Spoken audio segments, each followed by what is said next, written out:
Eu confesso que estou um pouco nervoso, mas vamos lá, Deus tá comigo aqui, e é isso. Bom, meu nome é Jonathan, eu tenho 22 anos, e desde quando eu tinha mais ou menos uns 13 anos, que eu me entendo por gente, eu sempre sofria muito com distúrbios alimentares. Eu sempre fui aquele adolescente que chegava no espelho, se olhava e via uma visão distorcida daquilo que estava na frente do espelho. O espelho, ele sempre foi o meu maior inimigo. E o tempo foi passando, e isso que eu tinha lá dos 13 anos, isso veio me acompanhando. No ano passado, no ano de 2019, isso começou a piorar, isso fluiu muito dentro de mim. Era eu entrar em casa, era eu olhar no espelho e eu não conseguia enxergar aquilo que estava na minha frente. Eu sempre via uma outra pessoa. E automaticamente a minha mente ela fazia com que eu me sentisse a pior pessoa do mundo. Eu chegava em casa, às vezes eu trabalhava o dia inteiro, não comia nada, e chegava em casa, meu estômago rejeitava qualquer coisa que estava dentro dele. E eu não me esqueço de uma vez que eu estava muito afim de tomar um milkshake. Eu comprei esse milkshake, tomei esse milkshake, e quando esse milkshake que caiu dentro do meu estômago, a primeira sensação que eu tive foi vomitar. A minha mente ela sempre foi a minha inimiga. Mas em nome de Jesus, quem controla a minha mente hoje é o Espírito Santo. E eu ficava olhando no espelho e falava, nossa, eu preciso perder mais quilos, eu preciso ficar com 50 quilos, e eu estava pesando já 57, e eu queria diminuir, eu queria diminuir, eu queria diminuir. Eu olhava no espelho, não gostava do que eu via. As pessoas me chamavam para almoçar, me chamavam para, vamos sair, e às vezes eu saía, porém, quando eu chegava em casa, tudo aquilo que eu tinha comido ia embora. E aí eu comecei a ver que eu precisava de mais. Eu queria emagrecer mais. Eu já não comia. Eu ficava fraco o dia inteiro, e eu lembro que eu disse para mim mesmo, você precisa de mais, você precisa emagrecer mais, você precisa emagrecer, você precisa emagrecer, você precisa emagrecer.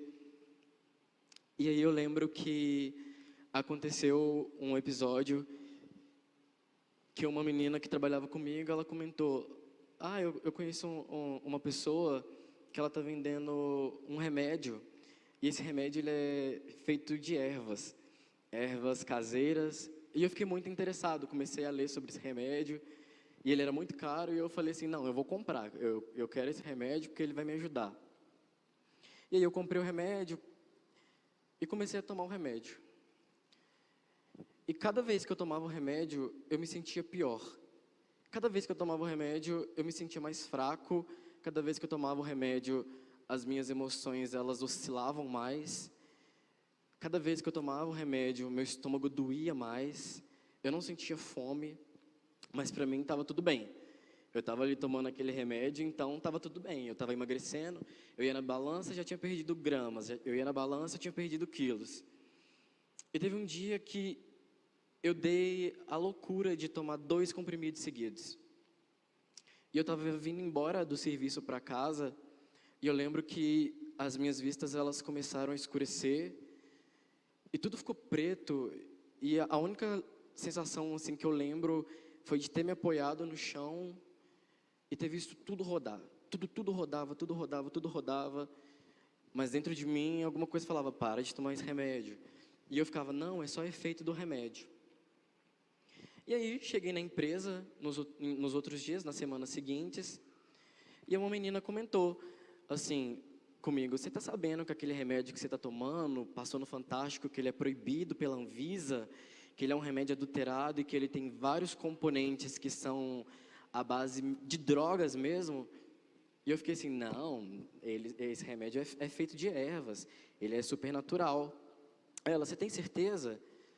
E todo mundo à minha volta falando, toma cuidado com esse remédio, toma cuidado com esse remédio, não toma esse remédio não. E eu continuei tomando esse remédio, continuei tomando esse remédio.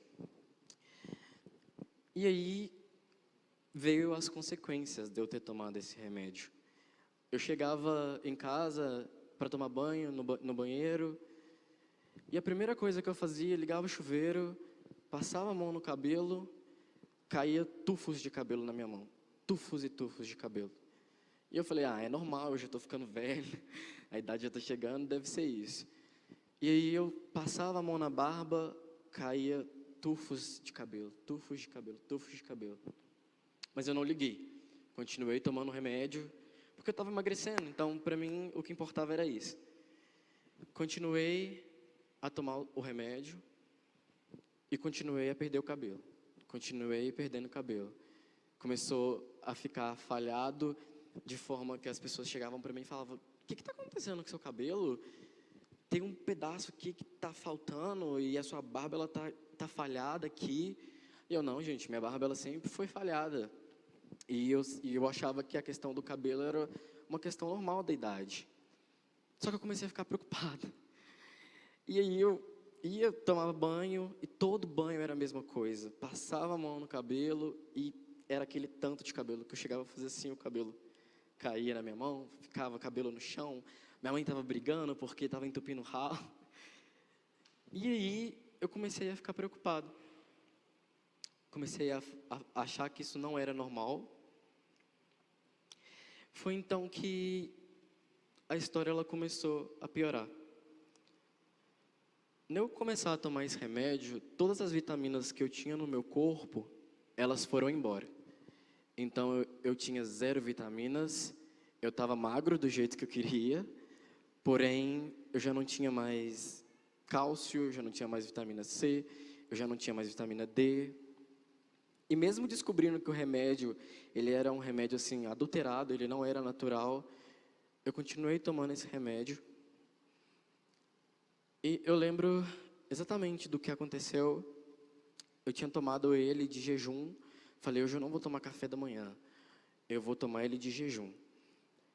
E aí eu cheguei na empresa. E comecei, assim, cheguei muito bem. Conversei com todo mundo. Só que eu comecei a me sentir fraco. Comecei a me sentir muito, muito fraco. Muito, muito fraco. E eu fui no banheiro. Na hora que eu fui no banheiro, eu comecei a vomitar. Eu não sei se era sangue, se era o que era. E aí eu vi que o bicho estava pegando pro meu lado. Eu falei, eu tô morrendo. E aí eu lembro que eu e a minha amiga Milena, que está ali, a gente acabou que no mesmo dia a gente passou mal, na mesma hora. E a empresa chamou um carro e eles levaram a gente para o hospital. Cheguei no hospital, tem uma foto que eu tirei, se os meninos conseguirem colocar aí.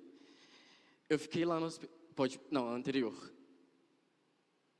Eu fiquei no hospital o dia inteiro. E aí eu lembro que a médica me perguntou assim, você tem problema de estômago? Você comeu alguma coisa que te fez mal? E eu não ia falar para ela que eu estava tomando um remédio adulterado, porque eu sabia que eu ia ganhar um xingo. Eu falei com ela, não, eu acho que isso foi alguma coisa que eu comi. E eu comecei a passar muito mal, muito, muito, muito, muito mal. E ela me deu atestado e o cabelo continuou caindo. Pode passar a foto? Aqui, eu não sei se dá para vocês verem direito, mas foi logo quando eu comecei a fazer o tratamento para recuperar. Então, aqui ainda está de boa, mas tem fotos piores que eu não, assim, eu fico envergonhado de mostrar. Mas tem outras. Eu já não tinha mais a parte de trás, ela já tinha caído toda. E a parte da frente também começou a cair. E eu tirava essas fotos para eu conseguir ver o que estava acontecendo. Aqui foi bem no inicinho, quando começou a realmente cair. E ficou assim, caindo, caindo, caindo, caindo. E eu tirando foto para tentar acompanhar, para entender o que estava acontecendo comigo. E nesse dia eu fui embora para casa, saí do hospital, ganhei atestado, fiquei em casa. Falei, eu não quero mais tomar esse remédio. Eu não estou me sentindo bem. Só que acontecia várias coisas na minha vida pessoal que faziam com que eu quisesse continuar tomando esse remédio. Porque esse remédio, ele fazia com que eu me sentisse bem. Assim, né, olhando no espelho, eu tô magro, então eu tô bem. E aí, conversando com uma amiga minha, ela me falou que estava fazendo terapia e me falou das mudanças que ela tinha tido com o terapeuta dela. E eu falei, não preciso disso não, eu sou a pessoa mais bem resolvida que eu conheço, pensando comigo mesmo. Não preciso de terapia não. E aconteceu um fato que acabou que eu fiquei viciado no remédio. E quando eu não tomava ele, as minhas emoções, elas faziam assim, ó, pá, pá. Na mesma hora que eu estava muito alegre, eu ficava muito para baixo. E eu lembro que aconteceu um episódio que eu sentei perto do metrô e falei com Deus, Deus, me leva, porque eu não estou aguentando mais ficar aqui na Terra. Eu acho que não tem um propósito para mim mais. Eu acho que para mim acabou. Eu não tenho mais o que fazer. Para mim é isso, acabou. E na hora a gente pensa besteira.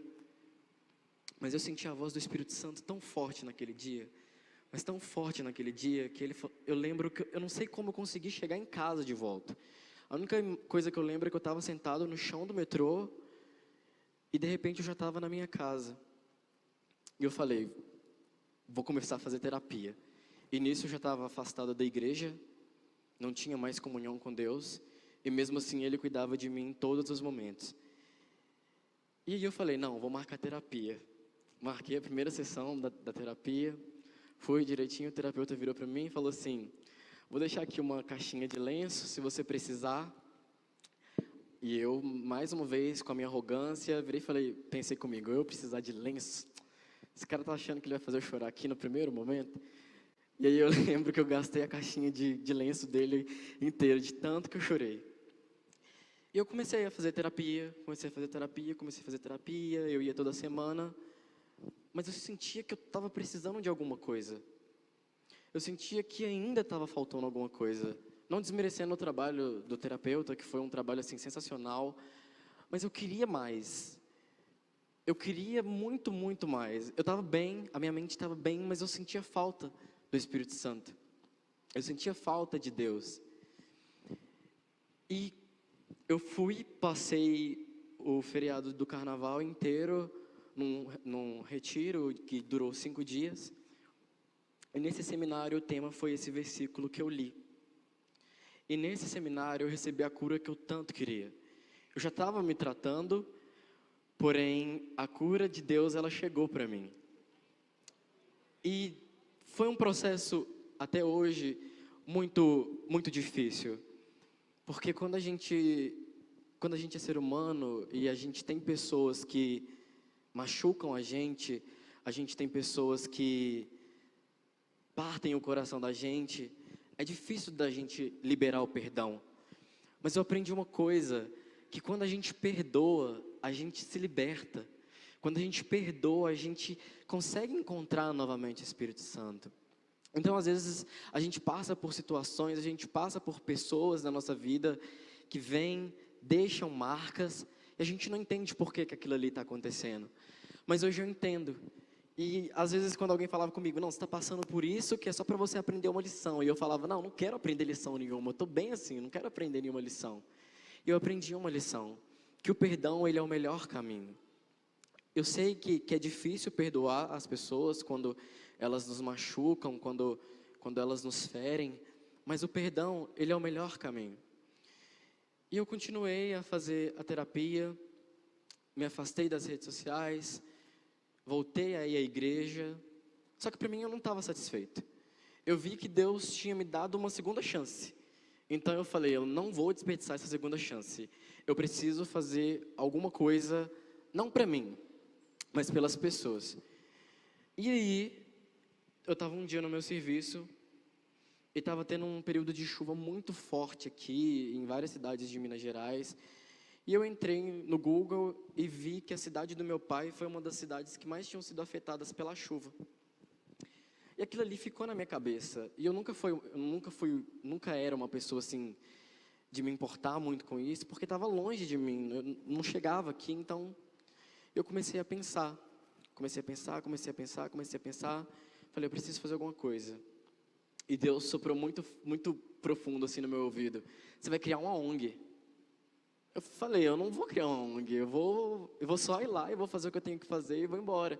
Só que eu não tinha ideia, eu só tinha dinheiro, mas eu não sabia o que fazer. E aí eu conversei com meu pai e falei, pai, eu preciso ir na roça. Eu preciso ir na roça. Ele não entendeu nada, nada, mas eu falei, eu preciso ir na roça. Ele falou, eu consigo ir só semana que vem. E nesse período, a minha mente ela começou a ter várias ideias. E eu fui juntando os meus amigos e falando, tem como você me dar um sabonete? Tem como você me dar uma pasta de dente? Tem como você me dar uma escova de dente? Tem como você me dar um shampoo? E no final eu consegui arrecadar várias coisas que eu olhei assim e falei, meu Deus, o que eu vou fazer com isso tudo? E meu pai olhou assim para mim, o que você vai fazer com isso tudo? Eu falei, pai, a gente vai ajudar aquelas pessoas que estão lá na roça. Porque quando eu estava na frente do computador, lembrando das coisas que tinham me passado, que eu tinha quase morrido, que eu tinha perdido meu cabelo, eu lembrei que Deus me deu uma segunda chance. E eu também lembrei da minha avó.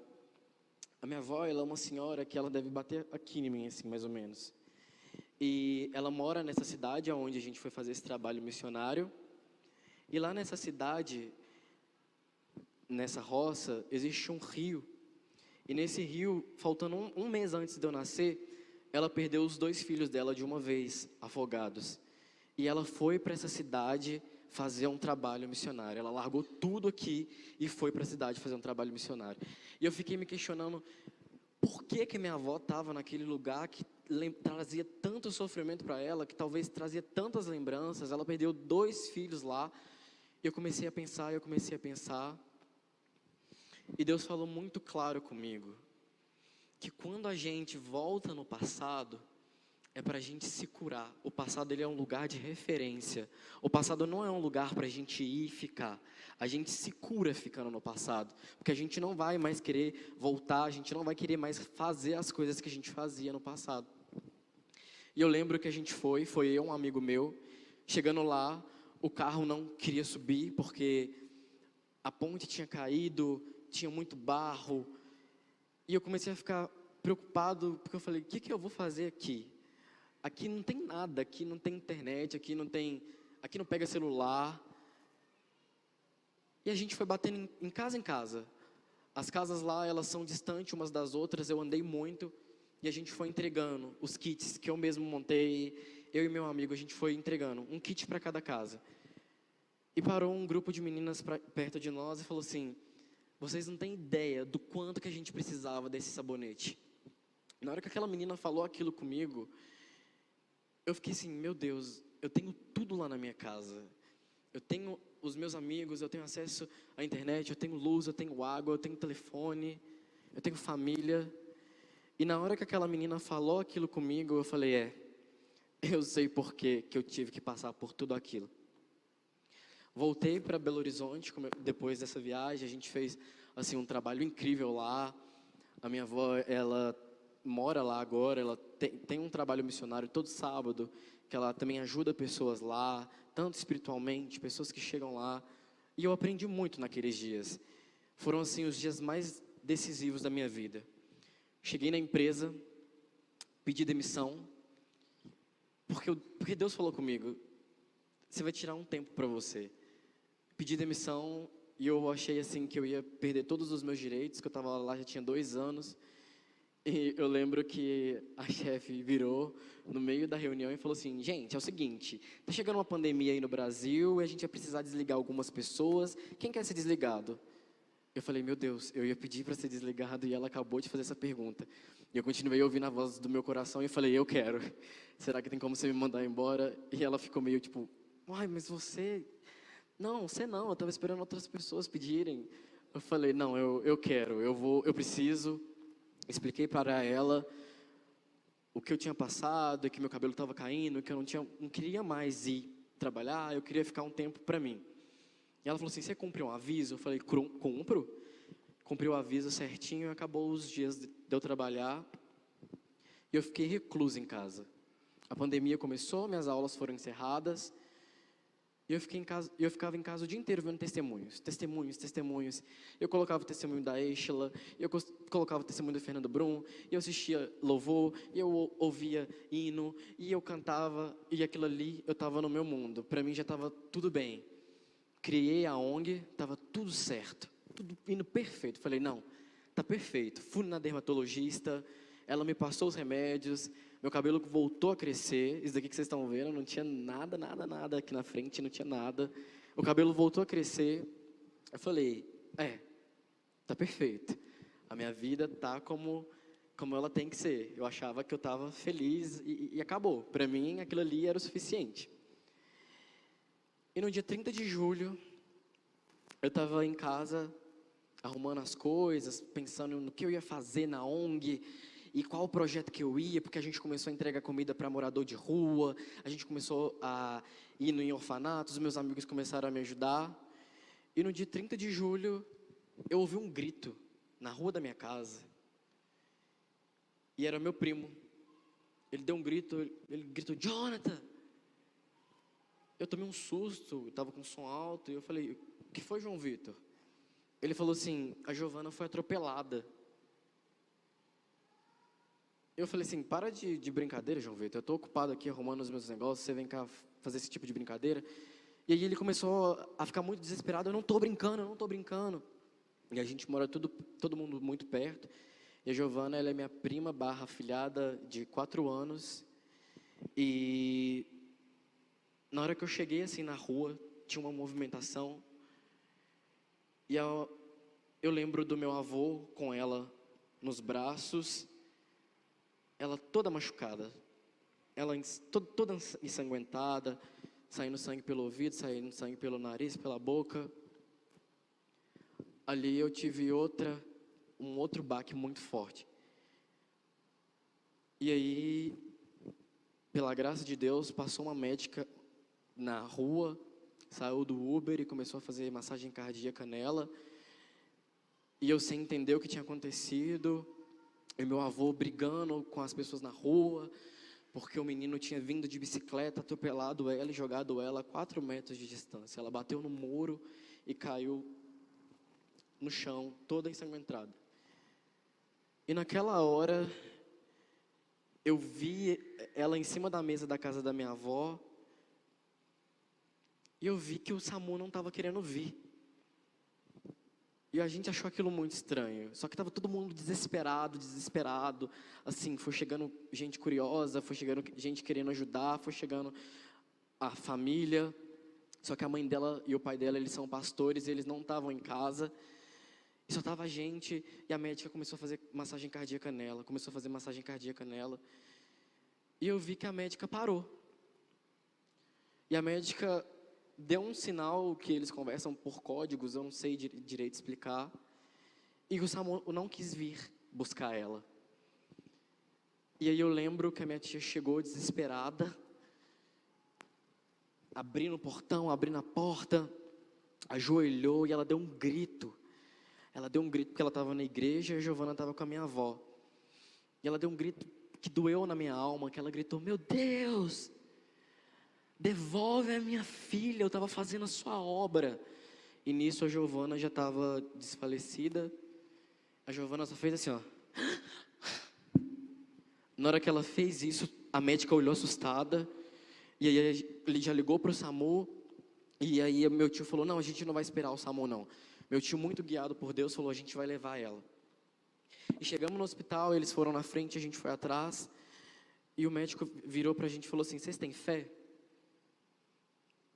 Nessa hora, eu acho que, eu não sei aonde mais a minha cabeça estava, porque eu sou muito apegado a ela é muito apegada a mim.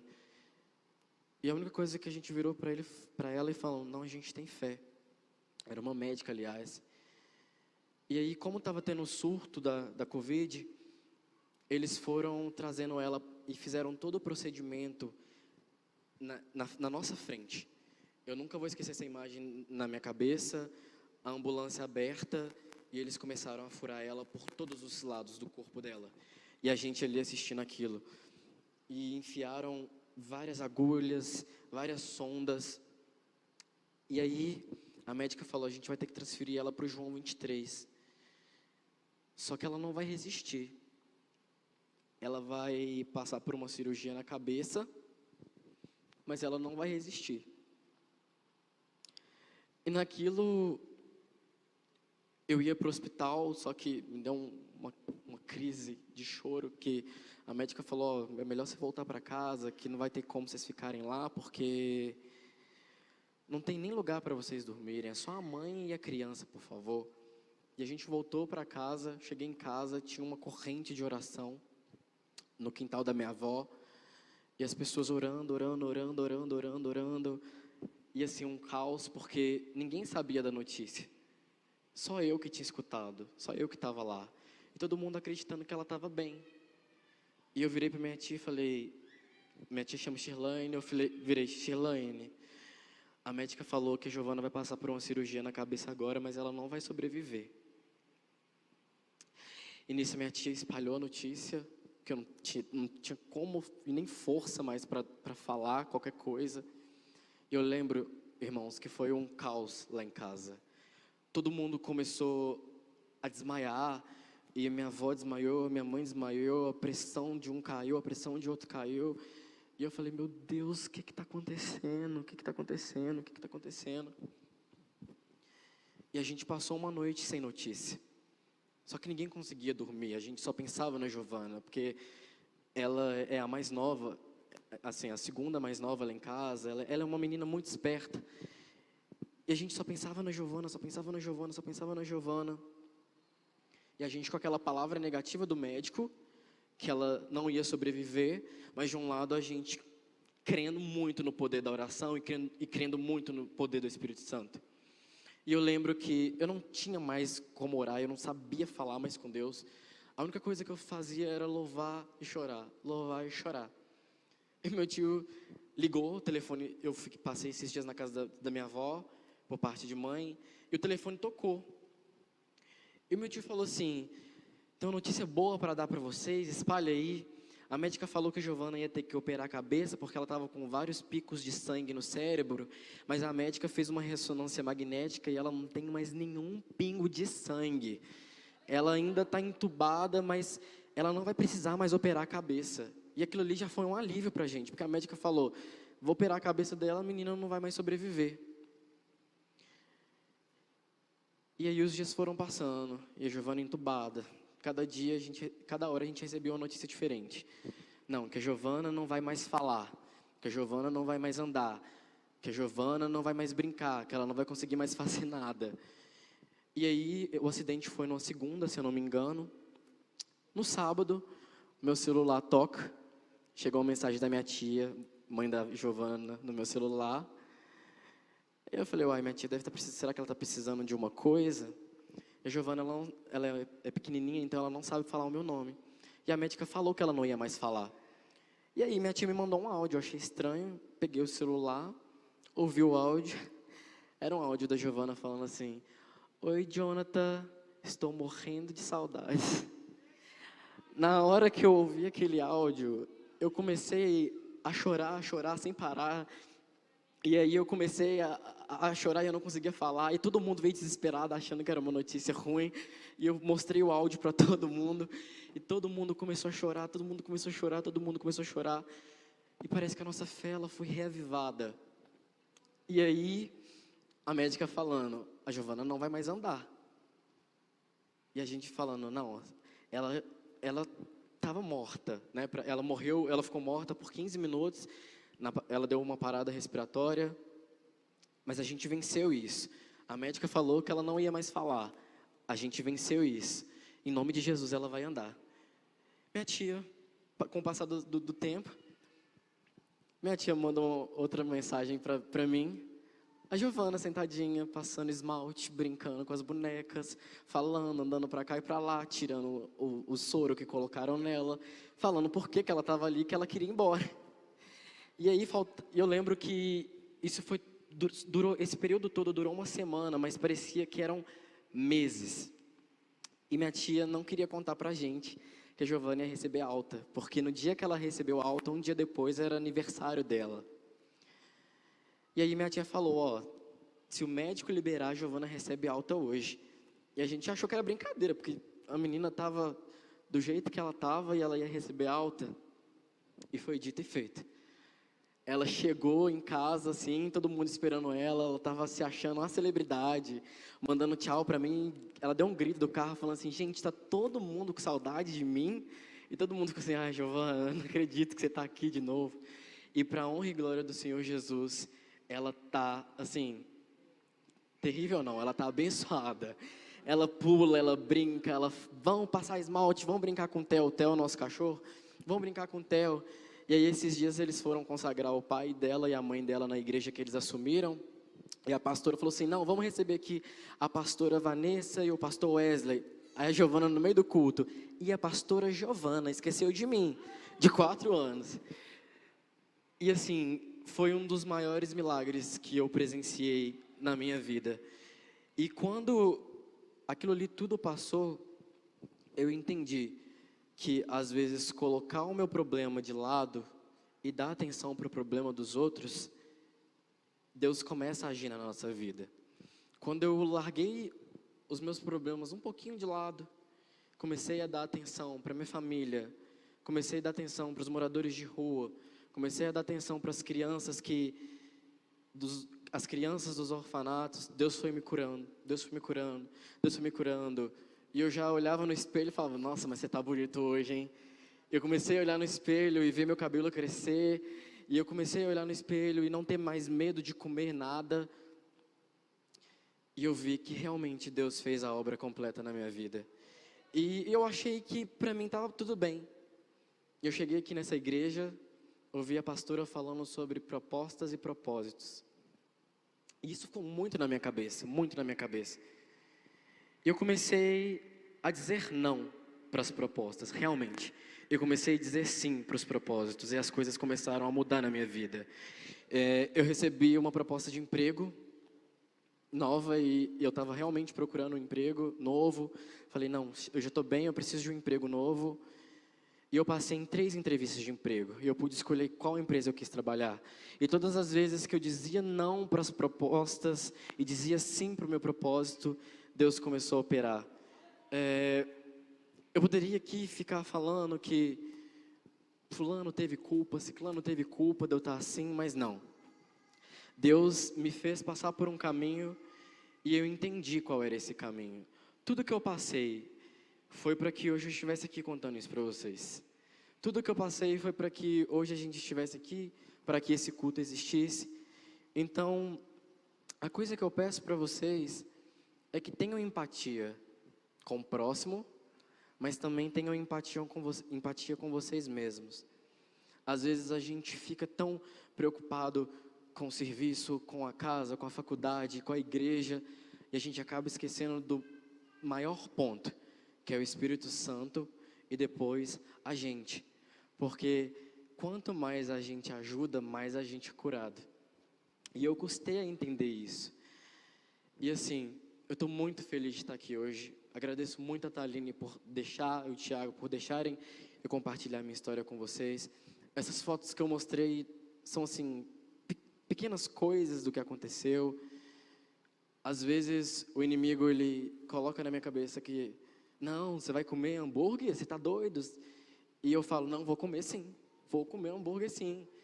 E aí, às vezes eu, devido a esse processo de bulimia, eu fiquei restrito de comer algumas coisas. Às vezes eu não posso comer tal coisa porque ela me faz mal. Ou às vezes eu acordo no meio da noite com uma dor muito, muito forte no estômago. Mas eu continuo dizendo não para as propostas e continuo dizendo sim para o meu propósito. Eu sei que essas coisas vão passar, porque todas as coisas já passaram e eis que tudo se fez novo. E eu queria chamar aqui a banda para a gente poder cantar uma música.